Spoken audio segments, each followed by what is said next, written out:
Panpel dari satu sisi menjelaskan bahwa mereka tidak siap kalau ini digelar, kalau kick off-nya malam tidak dikabulkan oleh regulator. Udah kalian tetap main jam 8 malam. Titik.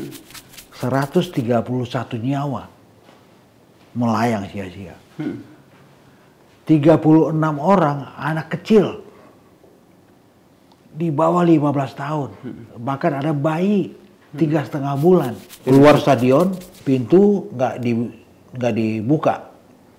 Mereka dobrak pintu, roboh. Orang yang paling depan itu ditimpa oleh pintu. Orang dari belakang, lautan manusia juga berlarian, menginjak. Pada saat yang sama, keamanan melakukan tembakan gas air mata.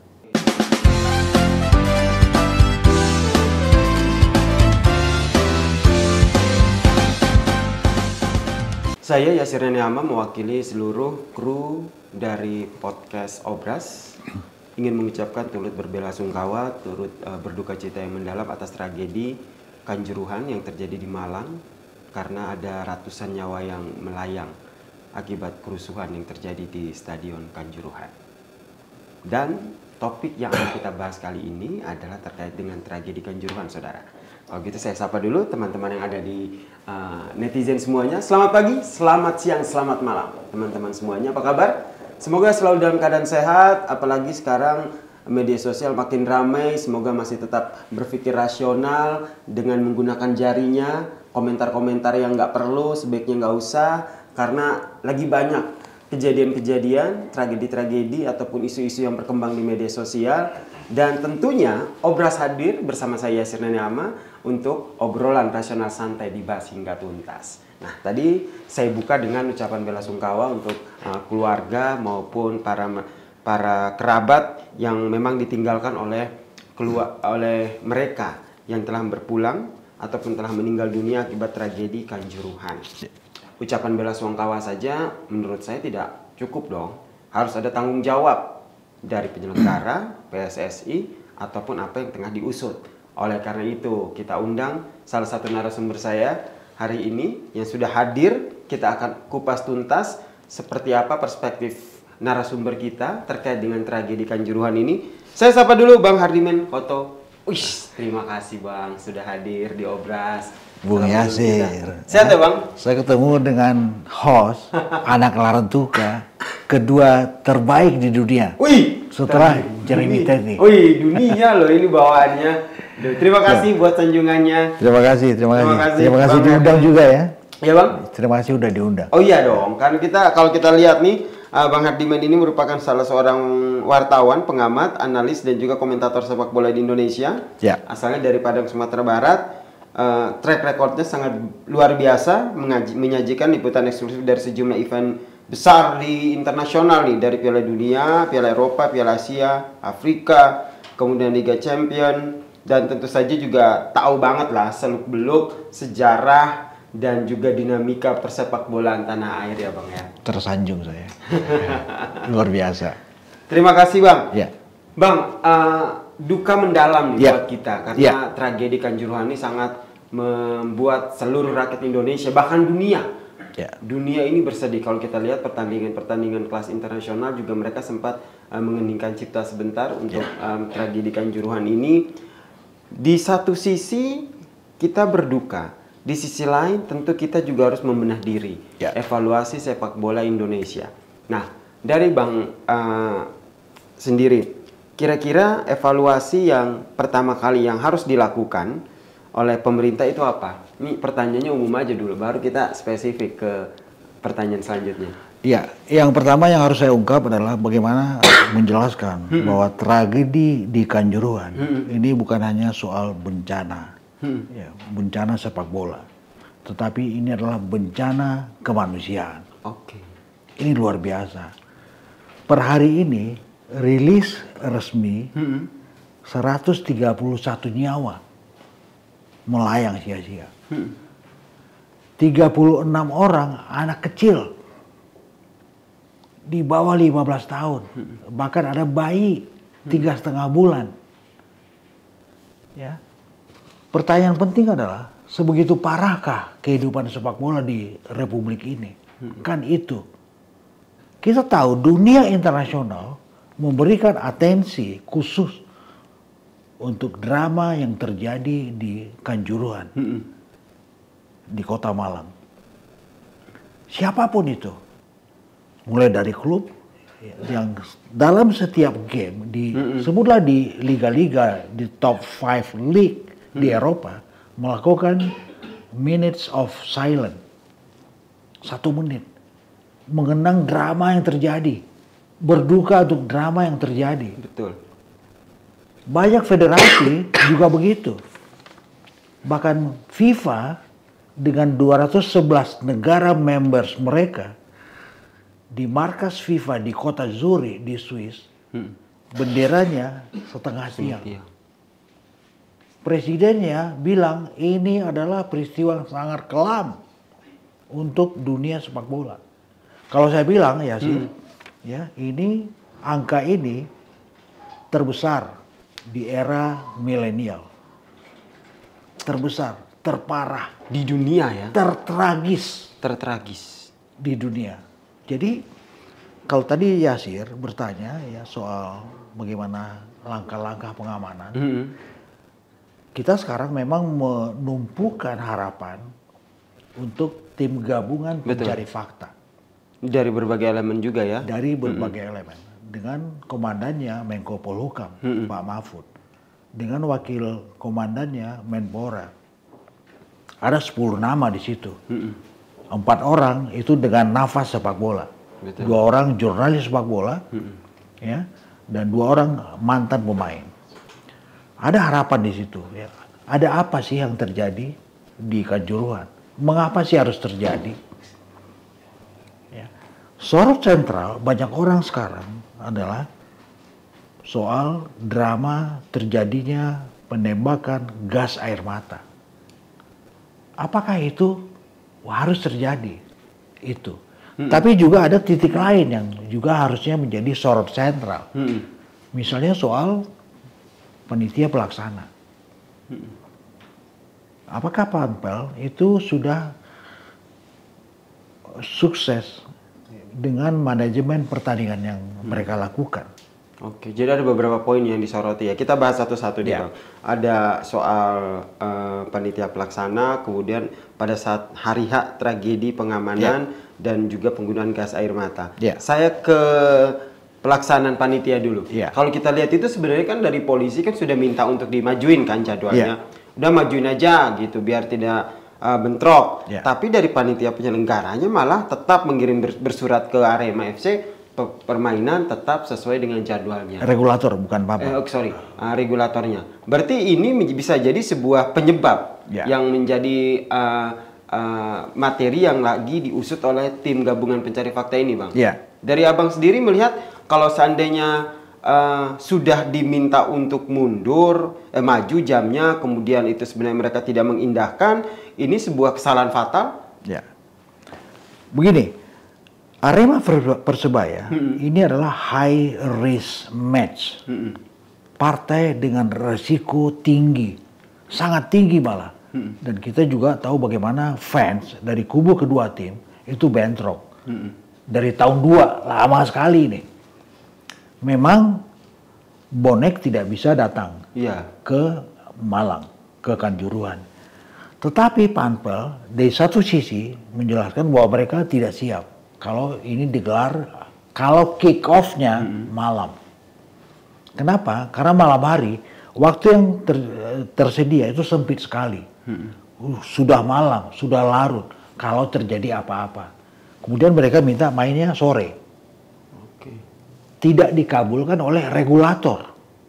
Udah kalian tetap main jam 8 malam. Titik. Tanpa ada keterangan apa-apa. Orang sekarang banyak bertanya, ada apa di balik ini? Saya paham, host broadcaster itu memang mengincar partai-partai bagus. Yasir orang TV. Kita tahu bahwa dewa televisi adalah rating. Dewa televisi adalah share. Oleh karena itu jamnya tetap di jam-jam prime time begitu ya, jam 8. Jadi banyak tim-tim bagus yang berasal dari kota-kota yang menjadi city sampling, sebutlah Jakarta, Surabaya, Bandung, Malang. Tim-tim yang berhome base di kota ini diplot mainnya weekend, diplot kick off-nya malam. Itu adalah prime time. Demi apa? Demi rating. Demi apa? Demi marketing. Gitu. Tetapi ini kemudian tidak maksimal, ya kan? Nah, apa yang terjadi di Kanjuruhan ketika soal schedule kick off itu menghasilkan satu peristiwa yang tragis. Memang ada sisi lain, memang ada faktor lain. Tetapi boleh jadi schedule kick off itu jadi masalah. Dan anehnya Direktur PT Liga Indonesia Baru yang menolak main sore seperti yang diminta oleh Panpel, lalu dibilang menitahkan tetap malam kick off-nya. Direktur LIB justru menyalahkan host broadcast. Ini gara-gara host broadcast nih tetap minta mainnya malam. Main salah-salahan berarti ya? Ini kan lucu. Betul. Lucu ini. Padahal dia yang punya wewenang kan harusnya dia. Iya kan? Artinya apa? Oke. Persebaya tim bagus. Ya, itu sarang rating.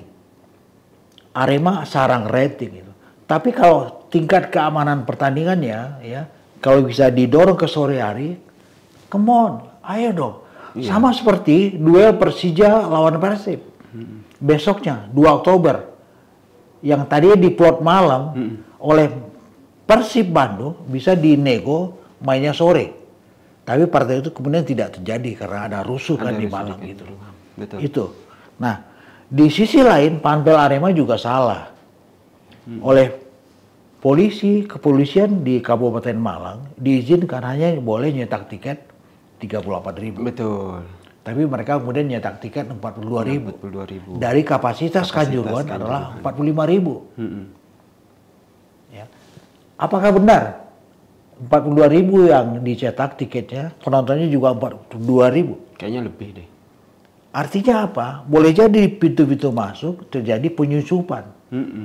Ada orang yang masuknya nggak benar, gitu loh.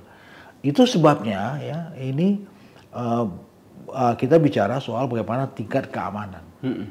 Yasir, di FIFA ada regulasi yang apa yang disebut dengan safety in the stadia, juga safety outside of stadia, juga ada security officer. Yang ketiga adalah soal services. Ini tiga-tiganya nggak jalan Pada saat pertandingan itu. pada saat pertandingan, dan juga partai-partai lain mungkin. Partai-partai lain. Oke. Di stadion lain mungkin tidak jalan. Berarti standar kita jelek banget dong. Makanya Pak Presiden, Pak Jokowi bilang semua stadion di Republik ini mesti diaudit. Dan saya setuju. Oke. Kemudian tadi soal penyelenggara, yang berikutnya adalah soal penggunaan gas air mata ini. Nah, ini kan akhirnya baru publik semakin sadar ataupun semakin diberikan informasi luas. Ternyata memang aturan FIFA sendiri pun tidak memperbolehkan menggunakan gas air mata gitu. Pertanyaannya ini polisi yang memang tidak terinfokan oleh penyelenggara, atau benar-benar mereka yang nggak tahu aturan dari FIFA ini, atau tahu tapi pura-pura bego nih Bang? Ini bicara soal security officer. Ya. Artinya orang yang diplot sebagai security officer dalam kepanitiaan Panpel, ya kan, dia harus membangun komunikasi yang asik dengan petugas keamanan. Berapapun jumlahnya, siapapun itu harus di briefing. Kalian kalau begini loh.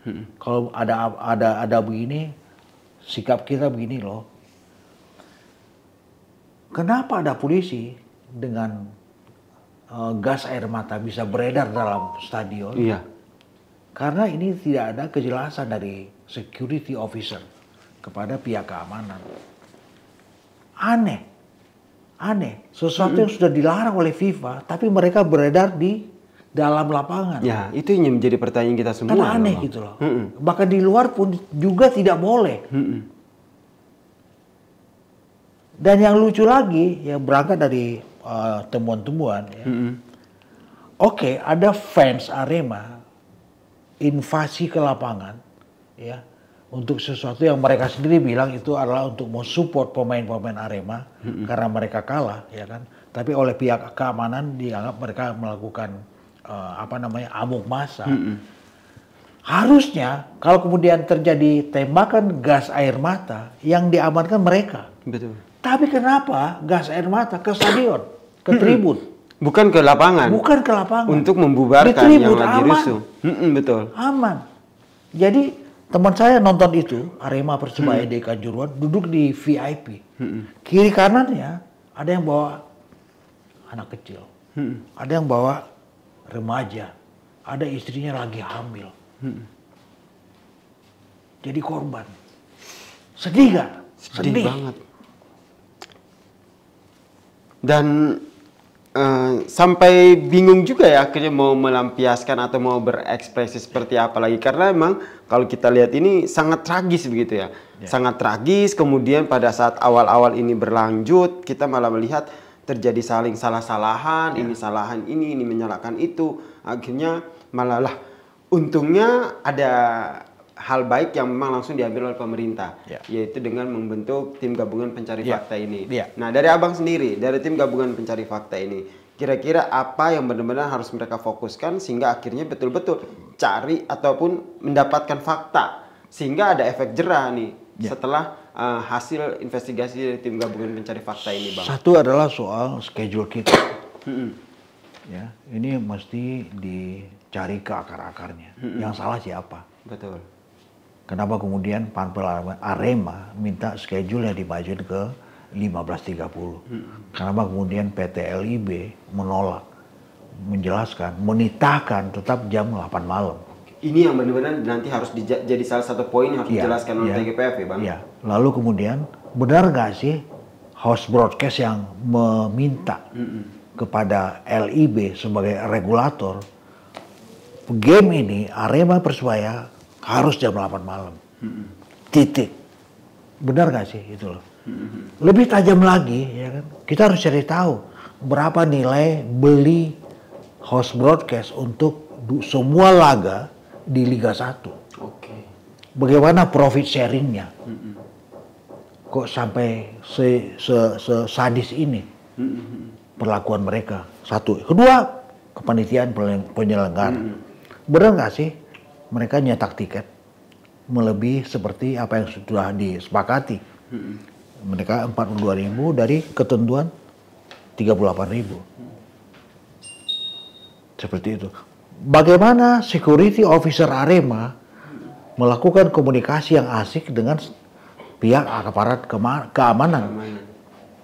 Bagaimana tupoksi mereka untuk kalau terjadi apa-apa di dalam dan di luar lapangan? Bagaimana mereka harus buka pintu? Benar nggak sih semua pintu harus dibuka 15 menit sebelum pertandingan selesai? Kenapa ini terkunci? Kenapa di pintu khusus, di pintu 13 misalnya, itu adalah lautan mayat? Karena yang pintunya tidak bisa dibuka. Ya, ada alasan bahwa di pintu itu kalau dibuka oleh panitia penyelenggara, pemain Persebaya itu belum keluar. Kalau dibuka, boleh jadi anak-anak Persebaya diamukin oleh fans Arema. Tapi benar nggak sih? Itu harus dicari tahu oleh tim pencari fakta. Kita cari tahu juga bagaimana kondisi stadion Kanjuruhan. Apa benar kapasitasnya 45.000? Di Tribun Timur, Utara Selatan, itu kondisinya beton kok. Bukan single seater. Apa ukurannya untuk menjelaskan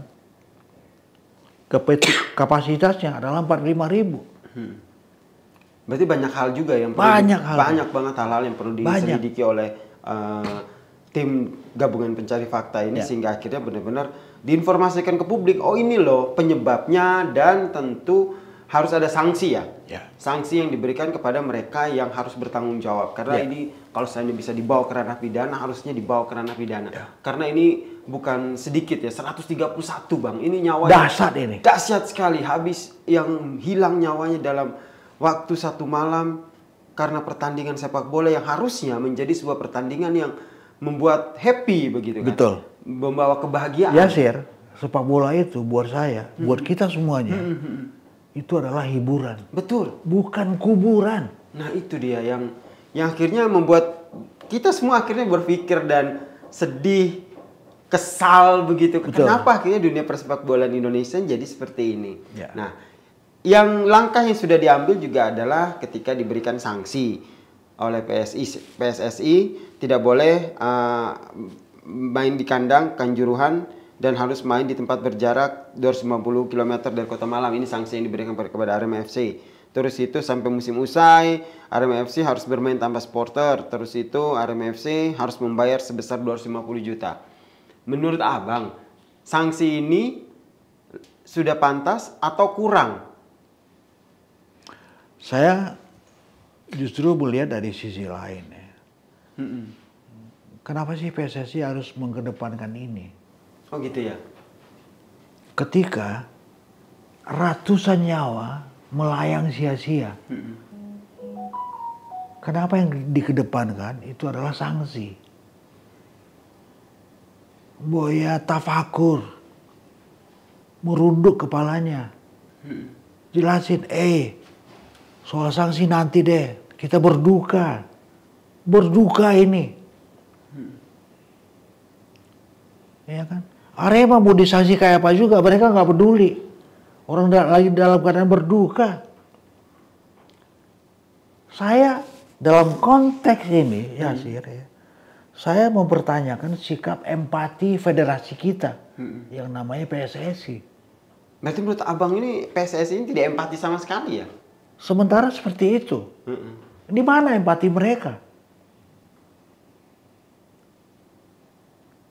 Dasar loh ini. Sangat luar biasa Bang, 131 loh Bang dalam 1, 2, 3 hari akhirnya makin terus bertambah. Boleh jadi bertambah, karena sekarang ada puluhan orang yang masih dalam status cedera parah dirawat. Boleh jadi. Betul. Ya kan? Jadi kita sekarang juga lagi menunggu kedatangan orang-orang FIFA, juga orang-orang dari AFC, Asian Football Confederation, datang ke Indonesia, berkunjung ke Malang, mencari tahu semuanya, sambil juga mendengarkan temuan-temuan dari tim gabungan ya. Iya, karena memang tim gabungan sendiri dari Pak Jokowi memberikan batas waktu kurang dari sebulan harus sudah ada hasilnya begitu ya. Maka kita sama-sama menunggu nih hasilnya seperti apa. Nah lepas dari sanksi yang menurut Abang itu, kok PSSI tidak terlihat empati begitu. Nah apa yang harus dilakukan nih oleh PSSI sendiri? Atau menurut Abang, benahi aja dulu nih PSSI. Momen ini harus dijadikan benar-benar langkah dari pemerintah selaku pihak yang benar-benar memiliki wewenang untuk merevitalisasi, memperbaiki persepak bola Indonesia. Bisa dimulai dari benerin dulu deh PSSI-nya nih. Ya. Ini memang momentum yang bagus ya. Di balik segala kedukaan kita alami. Momentum bagus untuk berbenah, ngeberesin banyak hal gitu. Termasuk misalnya soal bagaimana para pelaku sepak bola Indonesia itu sekali lagi saya bilang kita mesti tafakur. Betul. Mesti tafakur. Ya. Termasuk juga bagaimana perseteruan supporter. Ya. Tidak ada lagi tuh bonek dan Arema gontok-gontokan. Tidak ada lagi yang namanya Boboto dan The Jack berseteru. Ya. Ini momentum dan paling tidak seminggu terakhir kita bisa lihat di banyak stadion banyak orang melakukan minutes of silence. Betul. Bakar lilin, menyanyikan lagu Satu Nusa Satu Bangsa, menjelaskan bahwa kita bersatu. Kenapa? Ada harapan di balik itu. Kita semuanya, para praktisi, pengen Indonesia tidak disanksi. Nah ini yang menjadi kekhawatiran kan. Ya. Karena kalau tidak salah 2000 berapa tuh yang menjadi tuan rumah Piala Dunia U23. Tahun depan ya. Piala Dunia U23. U20 sorry. Kita akan menjadi tuan rumah Piala Dunia U20 nih teman-teman. Jadi benar-benar ini menjadi sebuah tamparan keras untuk Indonesia. Jangan sampai dievaluasi sama FIFA dan kita akan dicabut tuh. Ya. Kemungkinan akan ada peluang seperti itu? Saya bilang ini masih 50-50. 50-50. Tapi yang pasti adalah saya tidak berharap. Iya, kita sanksi. semua jangan sampai ya. Jangan sampai FIFA Karena kita tahu sanksi sekarang tim Indonesia Under 17 sekarang sedang berjuang menuju putaran final Piala Asia tahun depan di Bahrain. Kemungkinan bisa lolos. Tim Indonesia Under 20 sudah lolos ke putaran final Piala Asia Under 20 di Uzbekistan bulan Maret tahun depan. Tim senior kita, timnas senior kita sudah lolos ke Piala Asia tahun depan. Kemungkinan besar juga Indonesia adalah salah satu kandidat tuan rumah selain Korea dan juga Qatar.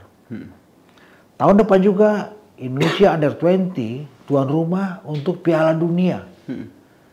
Apa jadinya FIFA menjatuhkan sanksi? Selesai semua. Selesai semuanya. Tapi di separuh lain ya, saya melihat kemungkinan itu boleh jadi agak gugur mungkin ya.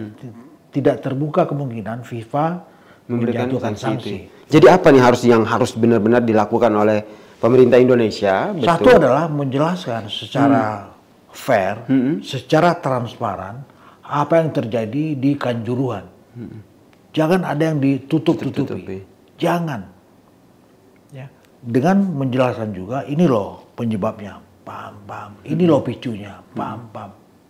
Agar apa? Agar FIFA juga tahu pasti bagaimana picu kejadian di Kanjuruhan. Tidak terjadi ribut antar supporter kok. Bonek juga tidak beredar di Kanjuruhan kok. Berarti ada yang salah, ya kan? Walaupun netizen kita tahu bahwa mereka menyorot perlakuan dari aparat keamanan dengan tembakan gas air mata. Dan ini Yasir persis seperti kejadian 58 tahun yang lalu. Lama juga ya? Di Stadion Nasional Peru di kota Lima ketika Peru berhadapan dengan Argentina. Peru kalah 1-0. Lalu penonton rusuh. Ya, bukan ribut dengan fans Argentina. Keluar stadion, pintu nggak dibuka. Mereka dobrak pintu, roboh. Orang yang paling depan itu ditimpa oleh pintu. Orang dari belakang, lautan manusia juga berlarian, menginjak. Pada saat yang sama keamanan melakukan tembakan gas air mata. Jadilah 328 korban meninggal sia-sia. Persis seperti kejadian di Kanjuruhan. Dengan jumlah manusia yang tewas itu separuhnya. Iya. Kita tidak ingin ya ini menjadi suatu picu penting untuk kemudian FIFA melakukan menjatuhkan sanksi untuk kita ya. Berarti selain menjelaskan duduk permasalahan ataupun kronologi kejadian di Kanjuruhan, apakah FIFA juga melihat langkah yang diambil setelah itu? Pemerintah ini ngambil langkah apa nih? Gitu. Apakah pemberian sanksi kah? Pemberian hukuman kah? Apakah itu juga akan menjadi pertimbangan dari FIFA? Satu kalau kita bicara misalnya soal status kita sebagai tuan rumah Piala Dunia Under 20 tahun depan ya kan. Kanjuruhan tidak termasuk sebagai stadion yang disiapin oleh Indonesia. Ya, mayoritas di Jabodetabek. Ya. Satu itu. Yang kedua memang keputusan FIFA, kalau saya melihat ini lebih kepada apa yang terjadi di Heysel. Tragedi di Stadion Heysel. Ini sebuah stadion di kota Brussels di Belgia. Tahun 1985 itu ada duel di situ. Juventus melawan Liverpool. Hooligan Liverpool menyerang tifosi Juventus.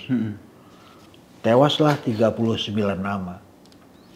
Yang terjadi kemudian FIFA itu menjatuhkan sanksi. Tapi bukan buat FA, Federasi Sepak Bola Inggris. Tapi yang disanksi adalah klubnya Liverpool. Dan semua klub di Inggris. Semua klub di Inggris disanksi 5 tahun. Tidak boleh beraktivitas di lingkup Eropa. Dan Liverpool 6 tahun. Saya berharap tragedi Kanjuruhan itu hanya klub. Hanya klub yang diberi sanksi. Saya berharap kalau kemudian harus ada jatuh sanksi. Hanya klub yang dijatuhkan sanksi, apapun bentuknya. Mau didegradasi, mau apa, itu soal sikap dari FIFA nantinya. Gitu. Oke, jadi kita benar-benar berharap bahwa apapun nanti sanksi yang ataupun keputusan yang diberikan oleh FIFA itu benar-benar yang bijak dan tidak menarik ataupun memberikan sanksi terkait bijak dan juga tepat ya. Jangan sampai sanksinya itu malah memperparah kondisi persepak bola Indonesia. Betul. Kita juga sepakat saya itu. Jangan sampailah Indonesia dicabut jadi tuan rumah karena Piala Dunia U20 itu. Karena Indonesia buat saya ini negeri sepak bola. Betul. Luar biasa ini, ya kan? Dan apalagi kehidupan sepak bola kita dengan tim nasionalnya itu lagi bagus-bagus. Iya betul. Ini lagi, dan seperti yang tadi abang sampaikan, banyak event-event yang dipersiapkan, tidak hanya timnasnya ya, tapi tim U20 terus itu yang U17 semuanya setengah on fire-nya. Jangan sampai nih tragedi Kanjuruhan ini berefek buruk kepada timnas kita ini. Begitu, itu yang benar-benar harus disikapi banget oleh pemerintah. Oke Bang, terakhir nih, apa yang ingin disampaikan untuk teman-teman netizen yang benar-benar mereka nih juga menjadi seorang supporter sepak bola gitu. Apa yang ingin disampaikan untuk ya sama-sama menjaga jiwa sportivitas mungkin, sehingga ya ketika ada pertandingan nanti ya jangan sampai tragedi Kanjuruhan ini terulang kembali gitu Bang. Supporter saya bilang mereka harus setia dengan klub yang mereka cintai, ya kan? Setia. Tetapi setianya supporter itu adalah urusan 2 kali 45 menit. Iya. Setelah itu mereka di luar 2 kali 45 menit mereka berangkulan lagi. Karena apa? Sepak bola itu hiburan. Betul. Saya harus sebut sekali lagi, sepak bola itu adalah hiburan. Ya. Jadi euforia untuk mendukung klub yang kita cintai, ya udah selesai di lapangan. Di luar lapangan, mau kalah, mau menang ya. Ada lagi hari lain. Betul. Ada lagi partai lain. Untuk menunjukkan itu ya. Itu. Baik. Sepak bola adalah hiburan, sepak bola bukan kuburan, dan sepak bola ini adalah harusnya menjadi sebuah pertandingan yang mempersatukan kita sesama pencinta sepak bola, bukan menjadi pertandingan yang memisahkan kita sebagai sesama pencinta sepak bola. Terima kasih Bang sudah hadir di Obras, luar biasa perspektifnya terkait dengan tragedi Kanjuruhan. Semoga tadi apa yang disampaikan oleh Bang Hardiman ini bisa memberikan perspektif lah buat teman-teman netizen menjadi seorang supporter seperti apa. Terus itu kita juga menantikan seperti apa nanti hasil investigasi dari TGPF-nya Kanjuruhan, dan tentu saja kita semua berharap ya sanksi apapun yang nanti diberikan ataupun keputusan yang diberikan kepada FIFA dari FIFA untuk Indonesia adalah keputusan yang bijak, dan semoga saja kita masih tetap menjadi tuan rumah Piala Dunia U20. Amin. Oke, kalau begitu kita pamit dulu ya Bang. Ini kalau dibahas lagi masih banyak lagi, nanti saya undang lagi ke sini untuk membahas soal persepak bola di Indonesia ini seperti apa ke depannya. Tapi kita udahi dulu obrolan kita di episode kali ini, dan jangan lupa untuk tetap saksikan obrolan-obrolan kita selanjutnya di Obras, obrolan rasional santai dibahas hingga tuntas, karena nanti saya masih akan mengundang banyak banget narasumber-narasumber yang hadir ke sini untuk kita obrol bareng. Saya tutup. Wassalamualaikum warahmatullahi wabarakatuh. Selamat pagi, selamat siang, selamat malam.